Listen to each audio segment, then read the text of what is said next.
Buen día, hermanos. En el devocional de hoy vamos a ver el pecado y sus consecuencias. Anteriormente, el sábado, Nico nos compartía acerca de la rebelión que hace el hombre contra su creador. Una vez que creado, el hombre decide rebelarse contra Dios. Ahora vamos a ver cómo se manifiesta esta rebelión y cómo el pecado siempre separa al hombre de Dios, quien es santo y no tolera el pecado. Y este es un punto importante porque para ser reconciliados con Dios, el hombre debe reconocer su rebelión y admitir su pecado con humildad ante el Señor. Les invito a buscar en sus Biblias 1 Juan capítulo 5 versículo 17. 1 Juan 5:17 dice: toda injusticia es pecado. Este versículo nos recuerda que cualquier acto de injusticia es considerado pecado ante Dios. Si vamos a 1 Juan capítulo 3 versículo 4 dice: todo aquel que comete pecado infringe también la ley, pues el pecado es infracción de la ley. Este versículo nos amplía también este concepto de lo que es el pecado. Infringe también la ley, pues el pecado es infracción de la ley. El pecado no solamente es una acción errada, sino también es una transgresión directa a la ley de Dios. Esa es la enseñanza de este versículo. El pecado es la rebelión contra la voluntad de Dios. Dios estableció lo que es bueno y nosotros vamos en contra de eso. Entonces, a través de su palabra, vamos viendo que el pecado es toda injusticia y el pecado también infringe la ley de Dios. En Santiago capítulo 4 versículo 17, es un texto muy conocido y nos amplía un poco más de lo que es el pecado. Y dice: al que sabe hacer lo bueno y no lo hace, le es pecado. Este versículo nos enseña que negarnos a hacernos el bien, después de haberlo conocido, después de saber lo que está bien y lo que es correcto, es pecado no hacerlo. Sabemos lo importante que es conocer la voluntad de Dios y a través de su palabra conocemos lo que está bien y está mal. Y la elección nuestra de no actuar según lo que sabemos que está bien es pecado. Por lo tanto, pecado no es simplemente hacer algo malo, que sabemos que está mal, sino entendemos por este versículo que es no hacer el bien que sabemos que tenemos que hacer. No hacer lo bueno es una falta ante Dios, es una manifestación de desobediencia, de rebeldía y de compromiso a su voluntad. Sabemos que su voluntad es buena y agradable y nosotros nos negamos a cumplir lo que es bueno y agradable.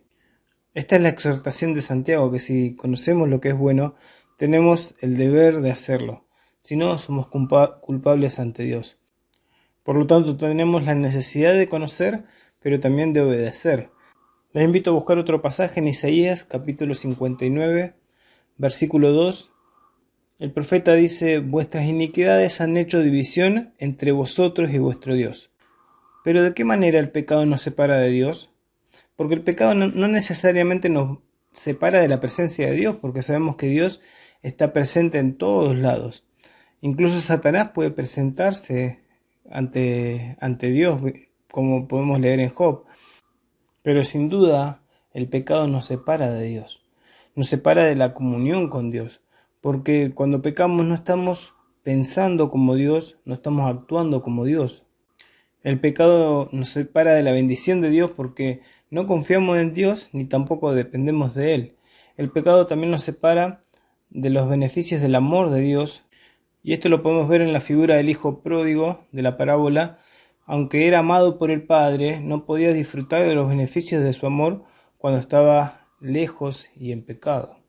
Y el pecado también nos separa de la protección de Dios, porque Dios va a permitir pruebas en nuestra vida para que nosotros podamos encaminar nuevamente el camino hacia Él. Pero nosotros en nuestra rebelión nunca queremos reconocer que estamos así por culpa de nuestro pecado. Siempre le echamos la culpa a los demás. Incluso vamos a culpar a Dios de lo que nos está pasando. Isaías también dice: y vuestros pecados han hecho ocultar de vosotros su rostro. Eran sus pecados, no la incapacidad de Dios para escuchar o la falta de interés de Dios en su pueblo, sino que eran sus propios pecados los que habían alejado a Dios.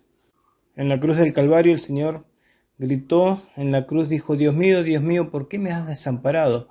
En ese momento el Señor tuvo que soportar el desamparo del Padre para que Dios separe el rostro de su Hijo y nos amparara a nosotros.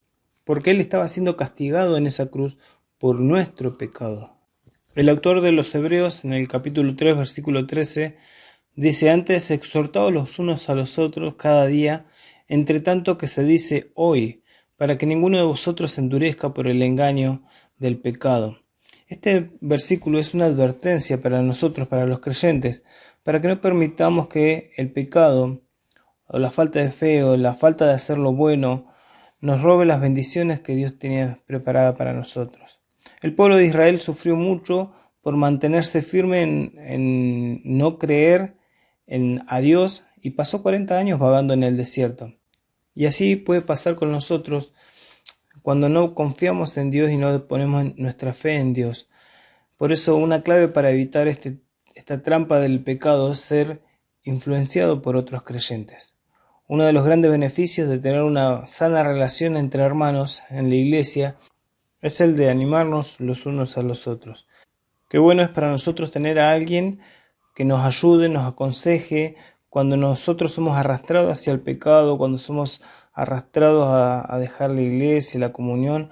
Necesitamos de los hermanos para que nos ayuden a resistir la tentación, a andar en el camino bueno, porque el pecado sigue haciendo estragos en nosotros. El pecado sigue siendo engañoso, destructivo, inmortal. La advertencia es porque el pecado nos hace insensibles espirituales. Incluso nos ayuda a ver nuestro propio pecado como, algo tolerable.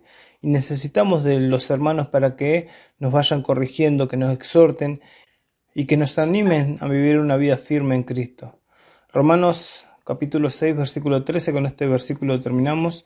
En las palabras de Pablo, él dice, Romanos 6, versículo 11, así también vosotros consideraos muertos al pecado, pero vivos para Dios en Cristo Jesús, Señor nuestro. No reine pues el pecado en vuestro cuerpo mortal, de modo que le obedezcáis en sus concupiscencias, ni tampoco presentéis vuestros miembros al pecado como instrumento de iniquidad, sino presentaos vosotros mismos a Dios como vivo de entre los muertos, y vuestros miembros a Dios como instrumentos de justicia. Estos versículos hablan de la importancia que tenemos de hacer morir el pecado en nosotros y vivir para Dios. Ahora tenemos una nueva vida porque la vieja ha sido declarada muerta al pecado y ahora vivimos para Dios. La exhortación de Pablo es que no debemos dejar que el pecado controle nuestra vida. No reine pues el pecado en vuestro cuerpo mortal. No debemos permitir que el pecado, nuestros deseos carnales, dominen nuestra vida. En el versículo 13 nos recuerda que debemos presentar nuestros miembros a Dios como instrumento de justicia. Esto significa que nuestro cuerpo, nuestra mente, tiene que ser usado para servir a Dios y no para complacer al pecado.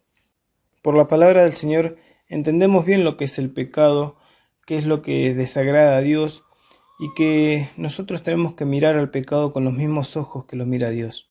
Que podamos rechazar en nuestra vida todo tipo de pecado en palabra, en pensamiento o en acción, que podamos hacer lo bueno que sabemos que tenemos que hacer y que aprendamos a caminar en esa santidad que Dios quiere para traer gloria a Dios en nuestras vidas. Que el Señor les bendiga.